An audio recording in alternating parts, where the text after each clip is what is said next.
let's look at this development, what it means for the larger economy as we move to the end of 2025. My guest is Mr. Ortega Ogra, is a senior special assistant to President Bola Tinubu on digital media. He joins me to understand these figures and know what we should expect as we move to the end of the year. Mr. Ogra, thank you so much for joining Business Nigeria today. We appreciate you. Thank you very much. How are you today? Very well. And you? Hope you're good.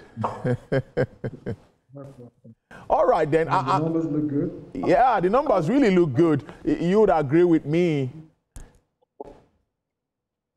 Can you hear me? I wanted to say something before. Yes, I said I wanted to say something. Go ahead. Go ahead. I think it's important for, it's on the security situation in the country.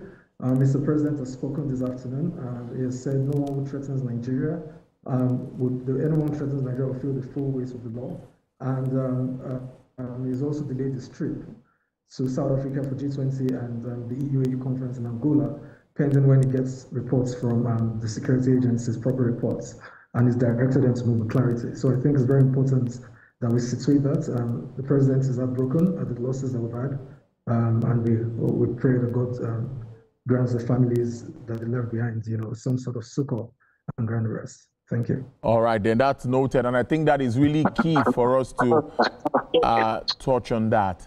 So let's start with the foreign reserves, which yesterday the CBN governor came out plainly to tell us that is now at about $47 billion, a bit higher than even $47 billion US dollars. Now, how does it come to you considering all of the policies instituted by the Apex Bank? It's a good thing to hear. The highest in about 18 months are foreign reserves. But I think the most important thing is finally Nigeria is getting stronger. They had decisions of the last 18 to 24 months. They're now producing very visible outcomes. CBN has done an awesome job under Mr. Cardoso, in stabilizing the currency. Inflation is slowing, like you said, 7 or 9 consecutive months of inflation. The exchange rate is stable. People can plan. People can, know what they're doing long before volatility has reduced strongly. And investors are returning, which is, for me, the most important thing. And the government on its part is, putting the right policies in place to back its talk. I can confidently say that the most dangerous phase of our reform agenda is totally behind us. If the CBN continues what it's doing, if on the executive side we continue the work that we're doing, I think going into December, we should be looking at another year of excellent results, like our balance of payments and balance of trade results last year. Exports are rising, producers are producing more. Nigerians are beginning to realize that there is an export market for their products, and in doing so, push their products out, and the nation earns more FX reserves. And thank you to our people in the diaspora too. Their remittances have also helped. I think it's a good one. It's a good way to start our conversation again. But many are still worried. Let's look at food now. Yes, we see some reports that prices of food are beginning to decline in some cases. But let's talk about agriculture and more efforts by government. And you see, you've already talked about the security challenges that we face as a country. How do we balance this? The government is doing all its best to ensure that there's sufficient local outputs. We can produce what we eat, and it's also helping in boosting inputs to farmers' agricultural extension services, which has been said by the ministry to be the focus for the next 2 years. We need to start to improve our yields, per hectares. We need to bring in more modern farming practices to our farmlands. We need to also start to produce with the mindset of adding value to whatever we produce, here in the country. But I think it's very important to state two things. In 2023 and in 2024, the president did some sort of, interventions in the agricultural sector, from dry season, wet season farming and everything, to help it. What a lot of those interventions have done is what we're seeing today in the prices of food. The 6-month emergency intervention last year, for instance, it brought the price of rice down significantly. Rice is one of Nigeria's major staple. Once the price of rice is down, the price of wheat is down, then you can begin to see, changes across all the other food baskets. But I think, in as much as I noticed that when you were talking, you mentioned the price of wheat. It's a global phenomenon right now. for as long as we continue to have some supply gluts, due to geopolitical events elsewhere in the world, some way, somehow, global price of wheat will remain around the same price. And for wheat, I do hope we can finally find some solutions to it. 2 days ago, the Agri Minister commenced the farming season for wheat. They're looking at a significant amount of tons to be pushed into the economy once this farming period is over. But I do pray and hope that we can begin to get some climate-resistant varieties that are commercially viable, so that the farmers can enjoy. The people that are milling our wheat can also have better yielding wheat for commercial quantities for the products. Also, some good news are coming from global ratings agencies like the likes of S&P, which is revising Nigeria's outlook from stable to positive. But when we have positive comments from global rating agencies like this one, sustaining this is also very key. What do you make of the larger economy, considering the same issue which we talk about most times, fallout of these reforms, and how to address the most vulnerable ones? Because remember, the same IMF and World Bank came with a report talking about the number of those that have been thrown into poverty line. How do we also marry these together? Those are most vulnerable in our society are very, very critical to us. If the most vulnerable are not taken care of, then whatever reforms you're doing at the end of the day comes to nothing. Yeah. So there are a lot of things that the government has done. I would look at the broader angle. For instance, the new tax laws that have been introduced to Nigeria, they are very, very beneficial to the less vulnerable and the most vulnerable in society. As long as you earn below a certain amount, your tax, obligations to states significantly decline. In terms of those that are at the mass of the most vulnerable, one of the things I appreciated President Bola Ahmed Tinubu and his government for doing, once we came in, was deciding to clean up the social register. That cleanup enabled us to be able to get, digital wallets or digital accounts for every single family that is on the social register. So today, they don't even get the money in their hands. They get it paid directly to them in their accounts and all that. And that's an improvement. We need to start looking at how our agricultural services and outputs can cater to communities, that have vulnerable out-of-school students or vulnerable in-school students.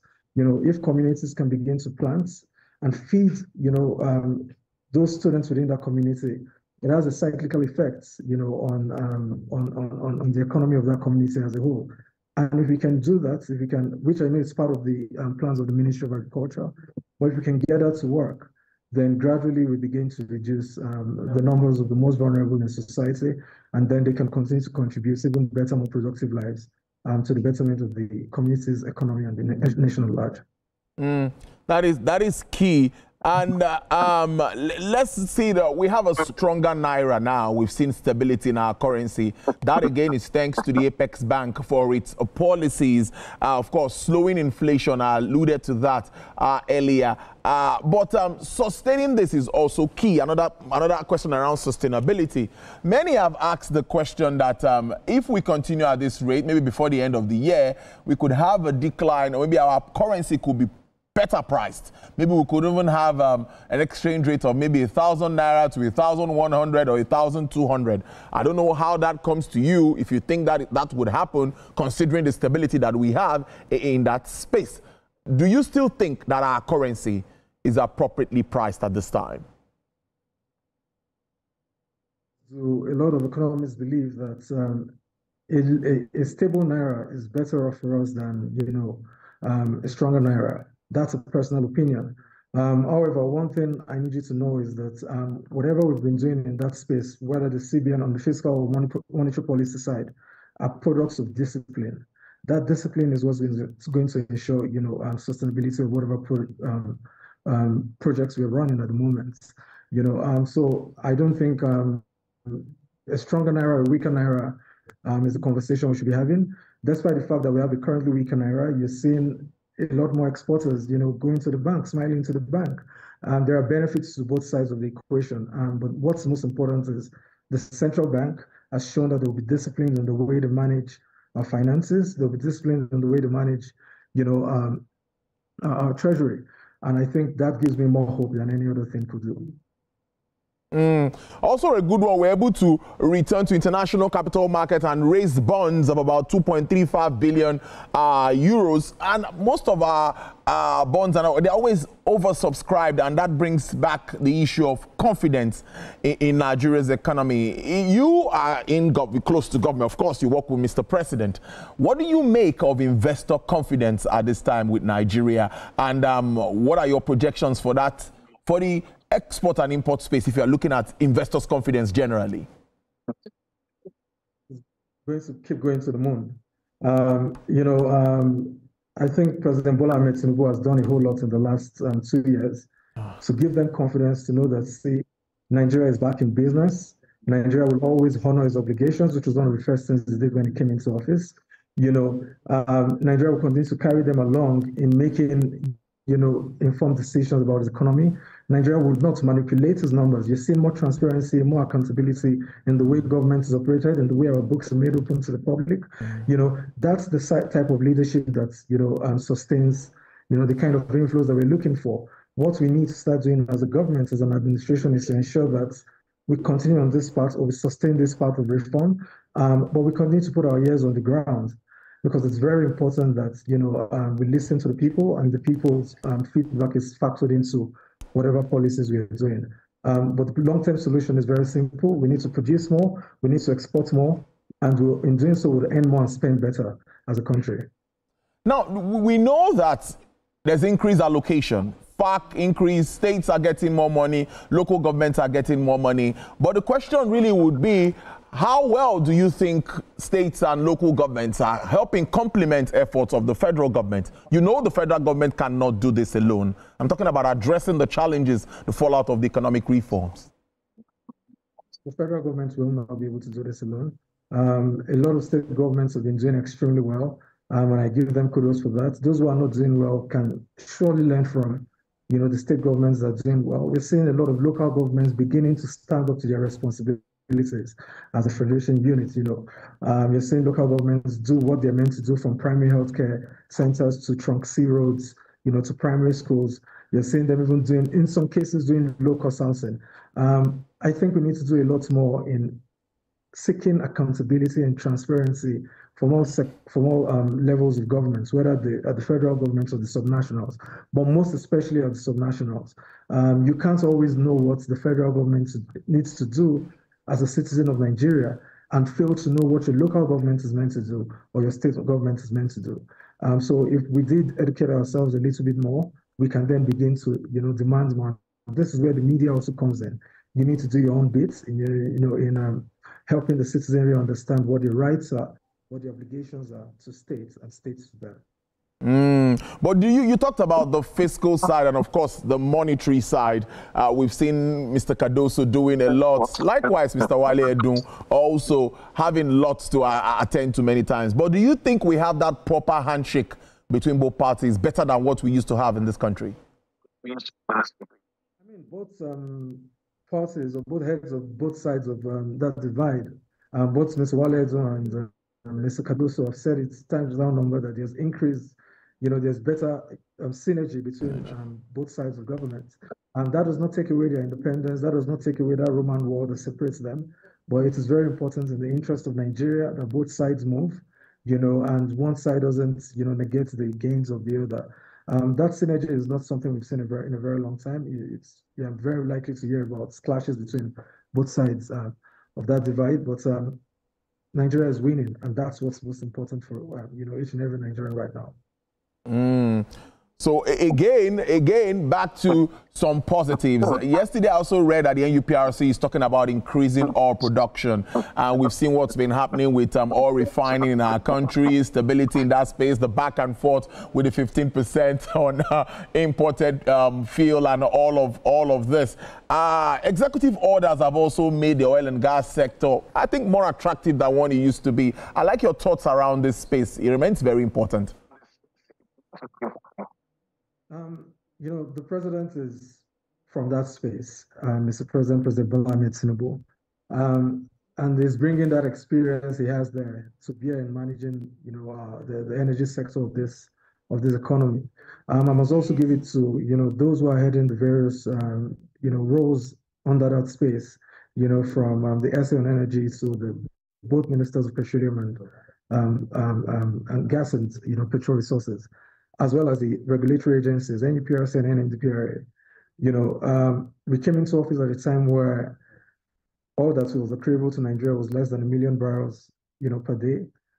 Today we're seeing it hit the highest numbers it hits in years. We're having fuel self-sufficiency, for very long times. I don't remember the last time I've seen a fuel queue in Nigeria. We're seeing billions of dollars, almost $10 billion in investments, in FIDs right now in the Nigerian oil and gas sector. Gas is, getting all the attention from the presidential CNG initiative on gas, to the Decade of Gas initiatives. We're seeing diplomats in the oil and gas sector being recognized on the global stage. So it seems we're ticking all the right boxes in the oil and gas, industry. Deepwater is also on, is also there. It's getting all the interest from the big oil majors across the world. So I want to be confident enough to say, the Nigerian energy space for the first time in many, many years and decades, if I may add, is secure. We're inching even more closer to full energy sovereignty. We're inching more closer to, energy self-sufficiency on the power generation side. So I think the outlook there is very, very bright, and I hope we'll continue on that trajectory for the long term. A bit to your I know you of course you speak around the economy and all of it, but let's look at the digital space now, and of course new media and all of that. What are the opportunities for youth? This youths are so involved when it comes to tech and the digital space, and they need to also be open to so much of the opportunities available around that space. Mr. Bosun Tijani, who's the minister, a lot of work is also happening, we know, but tell us some things you think Nigerians would like to hear talking about the tech and digital space.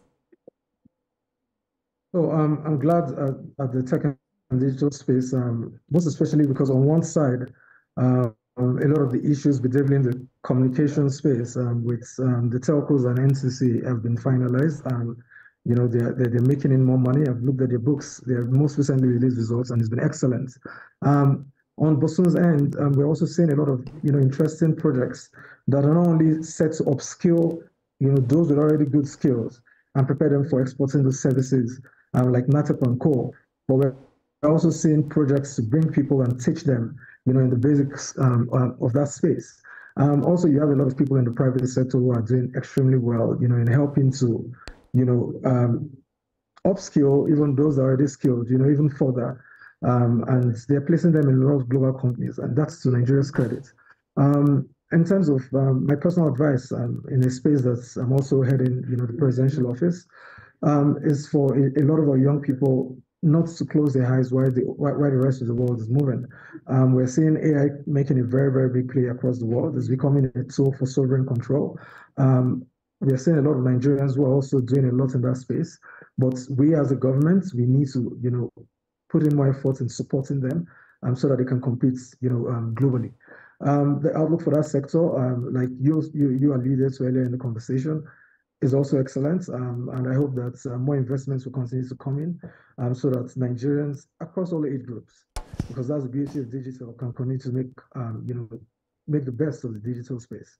All right, finally, before I let you go, it's, let's say about 2 weeks or less than 2 weeks to December. And of course, everyone is expecting the dirty December. And of course, what will happen? Lagos, Abuja, everywhere. People are already preparing. I already hear people buying tickets and preparing to come down to Nigeria for the celebrations. What's your message to those coming in? And what's your outlook for Nigeria's economy as we move to a pre-election year? I have one thing to say. There's no better place to be in the world than in Nigeria in December. It's dirty December. But if you come to Nigeria, make sure you enjoy yourself. Nigeria is safer than a lot of the countries that it might be coming from. But I want to say, just go out there, have fun, and go tell the world the beautiful things, the beautiful people, the beautiful faces you meet in Lagos, Nigeria, you meet in Abuja, you meet in Kano, Akwa Ibom, anywhere, Ibadan, anywhere across Nigeria, Enugu and the rest. Let them come to Nigeria and enjoy the beauty of December in Nigeria. If you miss it, you're on a long thing. Thank you very much. All right, then. It's a good one there. I must thank you so much, Mr. Otega Ogra. He is Senior Special Assistant to Mr. President Bola Ahmed Tinubu on digital and new media. Thank you so much for your time. Hope to have this chat once more before the end of the year. Thank you very much, and may Nigeria succeed. All right, then. Amen. Indeed, may Nigeria succeed.